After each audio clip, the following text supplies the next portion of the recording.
David Schwartz just revealed that big banks will be using the XRP ledger, but probably not for the reason you think. What makes the XRP ledger different from almost every other blockchain? That's what I want to talk about in this film. With all the different coins out there, I think this is something that a lot of people have trouble really getting. What's so great about XRP? Watch this video to see David Schwartz talk about this very thing. His talk will really open your eyes to how XRP was made right from the start. Oh, don't miss the end of the movie where we'll talk about the XRP price chart. You always do so much to help me with this service. Thank you to everyone who liked the movies and signed up for the channel. These two easy things help me a lot. Also, if you know of a good place to buy XRP, please let me know the name of it. You can find my best exchange in the video's description. So, let's get started, and I hope you all enjoy what's coming up. David Schwartz talks about how the XRP system is different from almost every other blockchain in a clip that is pretty new and not many people have seen. This is what I said at the beginning of the video. Now, David Schwartz has a patent from the early 1990s that covers blockchain technology and methods for sharing ledgers. He was also one of the first people to make the XRP system and was very important in the early days of Bitcoin. This person knows more about Bitcoin than almost everyone else. It's important for us to step back and listen to the experts talk about these tools. I know a lot of people already know this, but that's the main reason I say it before I show the video. As an enthusiast, I love to have my own ideas about how the XRP ledger will fit into mainstream banking. But it's always important for me to step back and ask myself, what does David Schwartz think about how this industry has changed since the beginning? I just recently found this interview, and I think it's so interesting because it really shows how he sees this business changing and how he thinks the XRP ledger is different from all the other blockchains out there. A lot of folks ask me, hey, what do you think about this blockchain? So this is what this blockchain is meant to be used for. That's what this blockchain is meant to be used for. And it's always important to know how big players like banks and financial institutions see the business. If I make a new blockchain and say, hey, this is what the blockchain does, that's one thing. This is what you'll do with it. But getting a bank to use that blockchain for the reasons you think they should is a whole different story. There's a lot of stuff on my channel about how Ripple has always had a big edge in this area because it didn't tell these banks they had to use the XRP ledger right away. That's not what Ripple said. They said, hey, let us build you some really good centralized software to build or fix some of your payment problems. Then, when you're ready, why not try out this new thing we have? It's called XRP, and it can help you settle value right away.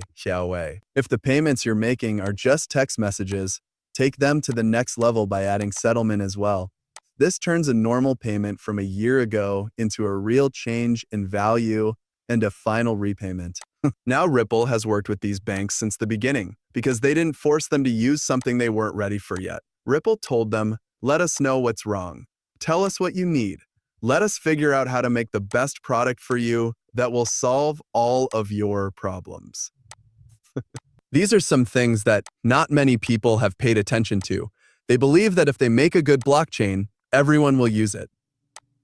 We're going to hear from David Schwartz about some very, very big myths that I think a lot of people in the industry have. We're going to break down everything he says next because I think a lot of people have missed some very important points. Receive payment for goods before or after they deliver those goods, and they want to protect themselves from changes. I believe foreign cash is the bigger market for that. I believe that the XRP ledger's benefits will be faster transactions, more stable transaction fees, and the lack of smart contracts, which means that it doesn't have all the security holes that smart contracts do. And let's hope there's a lot of cash so that people can switch the assets they use to do that. But I think it doesn't matter much which ledger something happens on in many situations where most of what's going on is off ledger. So it will be interesting to see what the real factors that make people compete are. One good example is a land record.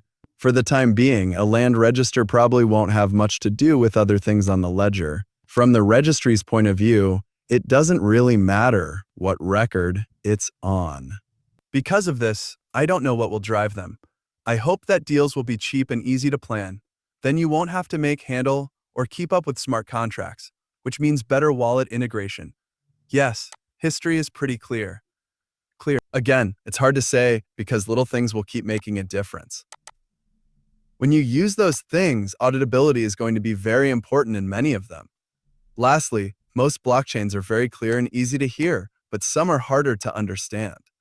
For instance, Solana is hard to audit because of its sharding features and the speed at which it's growing. In such a high transaction line, I believe privacy features will make it harder to audit and understand what's going on. So those might be drivers, but it's hard to say because there won't be a real reason to choose one ledger over another unless it integrates with liquidity sources. Last question. How much space do you think they'll be able to get in the next 5 years? I believe that very soon tokenized advertising assets will be worth hundreds of billions of dollars. I believe it's a stupid reason, but I'll take it. This is because it can be audited. The main issue with accounting right now is that you can look at a bunch of records and say, hey, these are cool, David's doing everything right. The trouble is that how do you know I don't owe someone money or have something handy that I didn't give you in the records you looked at? You can't do proof of absence in this area like you can in TradFi. Companies deal with this by using a third-party transaction click handler. If I were the business, I would hire him to handle all of my business. If you're the auditor, you should talk to him instead of me. The idea is that he and I would have to work together to keep things from you. That he wouldn't do because everyone trusts, knows, and can count on him. Things aren't right with this, though. He might lose your trust, which would be bad for me.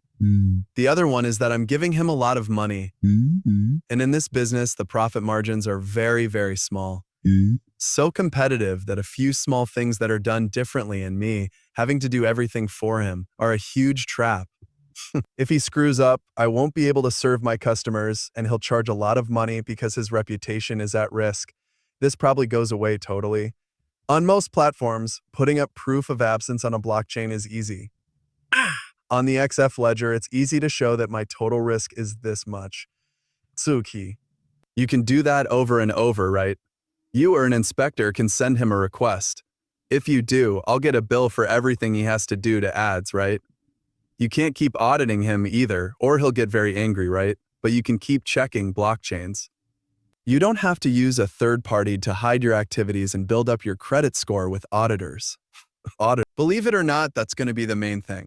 I know that sounds silly, but that makes a big difference to these companies. So, do you think the process would go like this? I thought there were two very interesting things in there. One was David Schwartz's great talk about smart contracts. Now, smart contracts are something that every blockchain has jumped on, which could be a big mistake.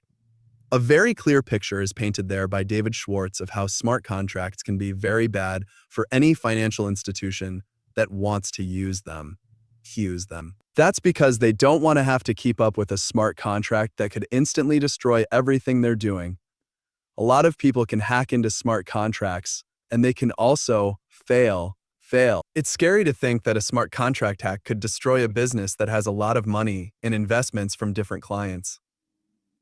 The XRP ledger is very different from other ledgers. All of the native functions are built into layer 1. Make sure that every part of the XRP ledger is just as safe as the software that runs it. This sentence is very strong. The Ethereum blockchain could be very safe, but there could also be smart contracts on it that are very, very, very weak. It's really hard to tell the difference between what you're dealing with and something that could get you into trouble. The other very interesting thing is what he talks about when it comes to hearing. I never thought about this before, but it's going to make a big difference. A big problem for any financial company is that it takes a long time to do things like audits and follow the rules. And, as David Schwartz said, what Ripple is building is basically a way to move value that can be checked right away and leaves a clear record of all transactions. That's exactly what took place, right? You can't hide it. Not a single report is made after the event. Moving data around is the same as moving value around. There's no need to collect data, move it over here, and then make sure that other people's data matches your data. At this point, he definitely jumps on it and says that it will be a big deal to get these people to use blockchain technology. In other words, you not only get the speed and openness benefits, but you also become more in line with regulations. A lot of banks will be really upset about this.